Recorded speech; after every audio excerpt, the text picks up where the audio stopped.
is the next one? Emperor's Children, the most evil legion. That sounds so clickbaity. What does that mean? Oh wait! Weren't the Emperor's Children like... I thought they were like not humans. They're like weird, overpowered people. No? Okay, let us go forth. And see. Hi friends, if you're a big fan of debauchery, degeneracy, or the color purple, then let out a big old Doom Rider screech, cause this is the video for you. Today, we're talking about perhaps the most depraved Space Marine legion of them all, the Emperor's Children. These Marines are the main legionary force of the gotta access Slanesh, which means there's gonna be an excessive amount of sex, drugs, and rock and roll. This is them! As well as excessive perfection to an appropriately grim dark degree. The Emperor's Children were the third founding legion. But I forgot they were his children! They were the most degenerate clan! How did this happen? The Emperor's spawn is just like the worst race ever. Then their first aspirants came from the noble houses of Europa after they were defeated by the Thunder Warriors. The Legion was nicknamed the Emperor's Children and were defined by their perfection, nobility, and the fact that they were willing to lead the Emperor's mortal armies in the early days of the Kinda nice of people. We can't have that. Were too elitist or too uppity to work alongside regular human soldiers in this way. During the Great Crusade, the Emperor's Children's stellar record and efficiency meant that the Emperor assigned them important missions, and they were colloquially known as his heralds. This is also where their purple armor originated, as it was meant to signify their royal duties.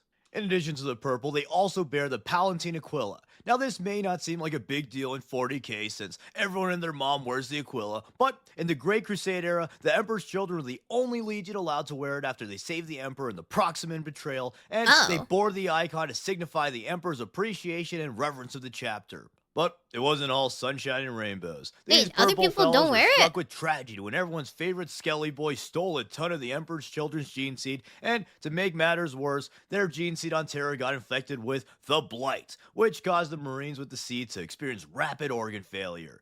The Emperor's Children culled the infected in order to save the Legion, but they were ravaged and only had 200 Marines left. Luckily for them, however, 200 is they very the small. fabulous Primarch Fulgrim on the mining planet of Chemos. Like his legion, Fulgrim strove for perfection in all things and was a master duelist and smith. He brought his planet and Chemos to prosperity with his technical know-how and political acumen. He went from a humble laborer to a ruling executive. He made the planet so darn efficient that the Chemosians made Fulgrim their glorious leader. Fulgrim also had a number of political marriages, so you know what that means. Gulp. Upon reuniting with his sons, he gave a rousing speech that was so inspirational that the Emperor officially named his legion the Emperor's Children. So, with his sons, he further reinforced the perfection they strove for in order to honor the Emperor. And this was doubly important since they were so few. He also became enamored with the art since Chemos was a drab, boring planet. He taught his legion to appreciate the beautiful works of humanity. This sounds way too good. His skin and hair routine so that they would all be hotties. At first, the Legion was too small to do their own operations, so they had to work alongside the Luna Wolves while their numbers were rebuilt. Here, fighting alongside his brother, Fulgrim grew very close to Horus and highly respected him. Eventually, this sounds Fulgrim way would too get happy. enough Marines to lead his own campaigns, and he split after Horus became War Master. In his crusades, Fulgrim constantly sought to improve and become more and more perfect. He would often flaunt and test his legion's perfection by doing wacko strategies. For example, one time he took over an entire planet with just 7 of his legionaries, which, even for a Primarch, is very nutty. Then, another one of Fulgrim's besties was Ferrus Manus. Both of the Primarchs sought to perfect themselves in their legions and bonded over their ideals. To signify their friendship, they gifted each other a master-crafted weapon, Fulgrim making the Warhammer Forgebreaker, and Ferrus crafting the Fireblade. Fellas, is it gay to exchange weapons with your bestie, Under Fulgrim's command, the homies? Emperor's Children became renowned once more as one of the most efficient and threatening legions. But one fateful day, they were sent to conquer the world of Laer.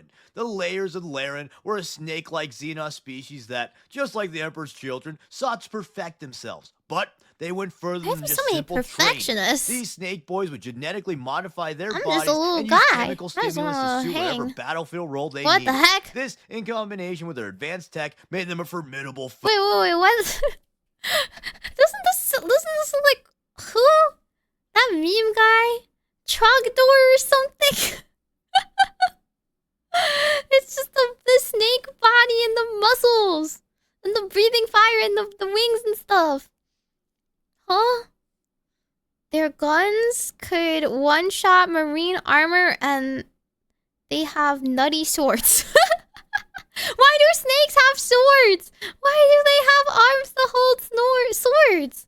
Aren't they just like worms or dragons at that point?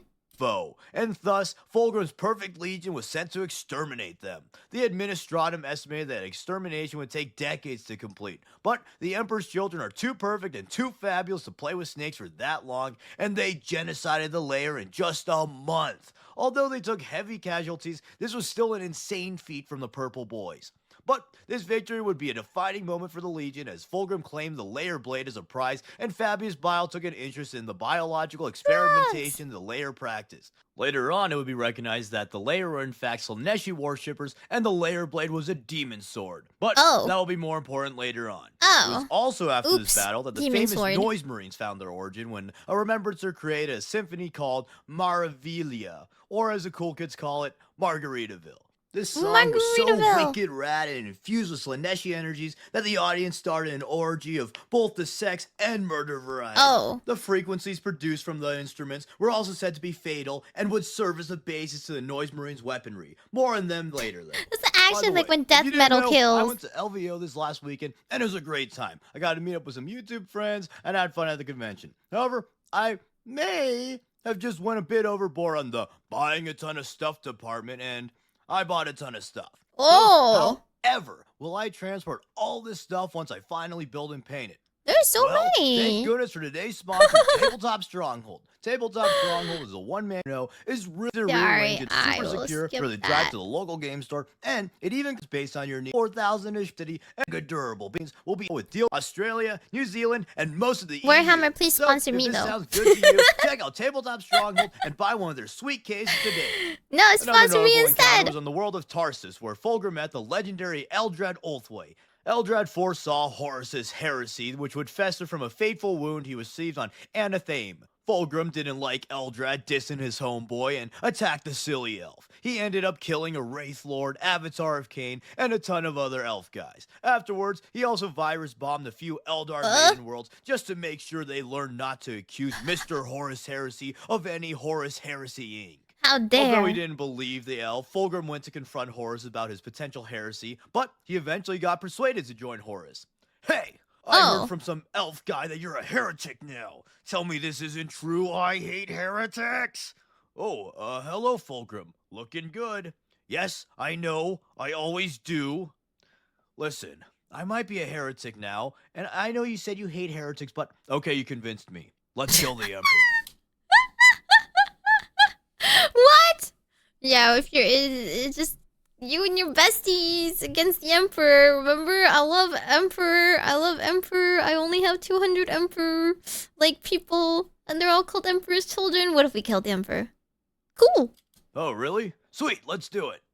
Fulgrim wasn't actually swayed as easily as I made it sound, but his respect for Horus and manipulation from his very special sinister silver sword allowed the once zealously loyal Fulgrim to be corrupted, and he decided that the Emperor was actually hindering the perfection that humanity could achieve. After being convinced, Fulgrim tried to convince his bestie Ferris to also join Team Heresy, but Ferris was not so easily swayed and fought his former bestie. The two would meet again on Isstvan V and would engage in their final duel. Using the weapons that were once a sign of friendship and brotherhood. What? That was like, they're lovers to enemies? That's so sad. F. They use their own weapons against each other. I was like, that sounded too good. We can't have friendship in Warhammer. What is this? The besties clashed. Both weapons were shattered. That's called symbolism. But Fulgrim eventually emerged victorious thanks to the Laer blade. Yeah, that's his demon blade. Fulgrim could not bring himself. He's like, I have shattered my symbol of friendship, but it's okay because I have a backup sword. This backup sword is symbolically and literally demons. To kill his brother. But luckily, the demon within the blade helped him out there. the demon possessed Fulgrim and beheaded Mr. Iron Hands. Oop. Then Fulgrim had a bit of post-cut clarity, and he was horrified at the demon's actions, but not horrified enough to not let the demon within wholly possess his body and soul. Fulgrim would eventually exorcise the demon from himself, but at that point he decided he liked being an insane demon man. It was kind of good, actually. He enjoyed the rush of being evil. Wow, it's so easy. It's so easy just to turn a dude. Just because he likes perfection and thinks he's more perfect than the Emperor. And basically did the same shit he did as a possessed insano, and he devoted himself to Slaanesh. Sometime later, Fulgrim completed a ritual to ascend to demonhood fully and became the snaky demon Primarch we all know and, I guess some love. I don't know about that. In demon form, he was a near unstoppable force, wielding 4 arms, an agile snake body, big old demon wings, and possessing powerful psyker powers. By the Siege of Terra, the Emperor's children had all but abandoned their nobility and love for humanity. They only sought perfection and captured human slaves for the experiments needed to achieve their sinister goals. After the heresy, the Emperor's children splintered into war bands, continued their experiments, and became raiders to gather supplies and subjects. Although they had long abandoned their nobility and oaths, the children clung on to the pursuit of perfection.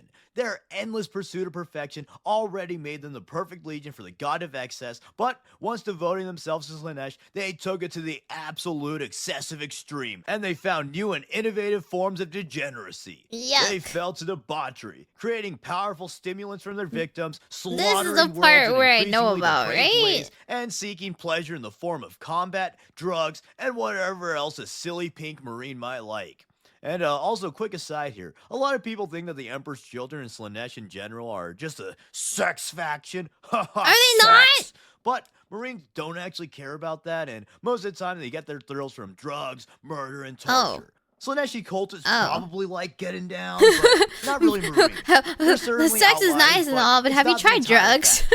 Anyways, using his findings on Laer, Fabius Bile tried to create genetically perfect Marines through genetic trickery and biological augmentation. He also became the leader of the Legion after Fulgrim supposedly fucked off to some hooker planet gifted by Slaanesh. But despite potentially different agendas, most Emperor's children became wholly possessed by their pursuit of perfection and went insane trying to achieve it. For a little bit after the heresy, they became the Emperor's children ugly partook is in a what little they civil did. war with the other Chaos Legions, using the conflict to experiment on enemy forces and then eventually on their own fellows Emperor's children. But Abaddon eventually mostly united the Chaos Legions, at least as unified a force called Chaos could possibly be. Then, afterwards, Eidolon sought to unify his legion and used his pillaged loyalist gene seed to recreate the Emperor's children gene seed and strengthen his legion to its former glory. Does that look like perfection to you? The Emperor's children are one of the scariest foes to face since they'll do a lot more than just kill you. They specialize in terror raids and have some of the most skilled duelists, if not the most skilled duelists around. And the best of these duelists are called the Flawless Blades, and they serve as the champions of the Legion and were born of the remnants of the Palatine Blades of the Great Crusade. But does he look like a These thumb? dudes are masters with the blade and use combat stims to further their combat efficiency. They're said to have the perfect body for combat due to blessings from Slaanesh. You call them blessings, I call them being fuck ugly. Yeah, that's what I'm saying, the Patrick-looking Marine. Special unit that were previously mentioned are the Noise Marines, and these dudes are some of the coolest things in 40k period. They really call back to the early days of GW, just throwing whatever cool stuff was popular at the time into the best setting ever. These glam rock, drugged up wackos go around performing the ancient song of Slaanesh to honor their god and slay their foes. That This song is was so made by the Elder metal. and is said to be the final straw in birthing the god of excess. That's like a Macross, where you like, instead of sending like idols to sing against your enemies, you literally like thrash. And not only are you like singing like, it's like singing like battle hymns, like hymns, right? Like you're just like a church, but metal. And singing also destroys thine enemies. So now the Noise Marines Ugly sing this song to Macross. be one with their god and spread its influence. These Marines are heavily mutated, and they use a cacophony of sonic weapons that bring great pleasure to themselves while literally killing their enemies with the power of satanic rock and roll. See? They can also make warp screams to further disorient their foes That's pretty before cool. the kill. But with that, It's like Skyrim overall, dragon the Emperor's screams. children are a very cool faction. Admittedly, they've never been my favorite, but I understand the appeal of playing one of the most debaucherous and one of the most grim factions in a grimdark setting like I'm still 40K. judging people Plus, that play the them. tragedy of their impossible goal of achieving perfection, causing the decline from noble protectors of humanity who were aspirational heroes into the horrifying sodomites is quite fascinating, and I feel it demonstrates how one might fall to Slaanesh. I think it's also a bit sad that many just think that the Emperor's children are the tee-hee sex faction, since them being the epitome of self-destructive perfectionism and excess is a lot more interesting. These Moral fellas of the are extra in story. every single Stop field. chasing They perfect. get excessively obsessed with being the perfect warrior. They get excessively obsessed with getting the perfect body. They get excessively obsessed with executing the perfect raid, and so on. I think this is a much more interesting and sympathetic path to Slaanesh than simple goonin'. In a creative hobby like 40K, I think most of us can relate to trying to paint the perfect model or creating the perfect list. But Not really. at the end of the day, you just gotta realize that sometimes good is good enough. Yeah, And trying to achieve that's perfection my will turn quote. you into a gross, ugly, mutant pinhead Larry who thinks he's hot. I said it recently. I was like, done is better than perfect. If you spend forever on perfecting one thing, you'll never get to like the next thing, and then you'll never actually get enough practice to get closer to perfect. But if you just finish it, you move on and learn different techniques. So this is the moral of your story. If you chase perfection, you too will get into debauchery and look like a thumb. And of all the legions, they perhaps had the hardest fall, from noble protectors and artists who were mega devoted to the Emperor. I do think their backstory is really cool, Brave psychos who sacrificed it all for their own selfish fanatical Yuck. obsessions. The fact that they retain the Emperor's Children moniker is also fascinating, as they represent the monsters that the Emperor inadvertently created with his own obsession to his impossible ambitions. But anyways, I'll make another video in the future discussing iconic characters like Fabius Bile, everyone's favorite Emperor's child ever, Lucius the Eternal, and everyone's actual favorite Emperor's child ever, Rylanor the Unyielding. But for now, that's been the Emperor's Children. Thank you again to Tabletop Stronghold for sponsoring this video. One was Check like, out the link in the description. This one was quite a trip. There was a whole story. Most of them are like, oh, this is their like little world and their beliefs and how they became their beliefs and how many of them there are. This one's like, and then the epic of this one dude who had it all and fell from grace forever. But I feel like, what's his name again? There's like a lot going on. I don't really catch any of it. Wait, 200 Marines Legion, Fulgrim strove for perfection. Fulgrim. Okay, Fulgrim is his name. Fulgrim, like, is that not a physics term for like levers and stuff? No? I don't know. But he seems like an interesting guy. But why was it all his fault? Like, nobody else was as strong as him, nobody stopped him. Everyone was like, nah, heresy's fun. He's literally like the thumb from Spy Kids. I just don't understand this guy. Hang on, where is he? This guy. Why does he look like a thumb? But we got a picture of him. Was that like somewhere in the middle? He actually did look like that. He wasn't memeing, right? High fantasy version, they explore other funky aspects of Slaanesh. The main dude is basically Jabba the Hutt, a chonga who eats food. Yeah, he's just a pinhead. Well, this one's complicated. I still judge anybody that likes them the most. So I don't know. You're gonna be like, no, it's complex and layered. Okay, it's those with the most hedonistic. Don't do drugs, kids. Don't do drugs unless you're a worshiper of Slaanesh.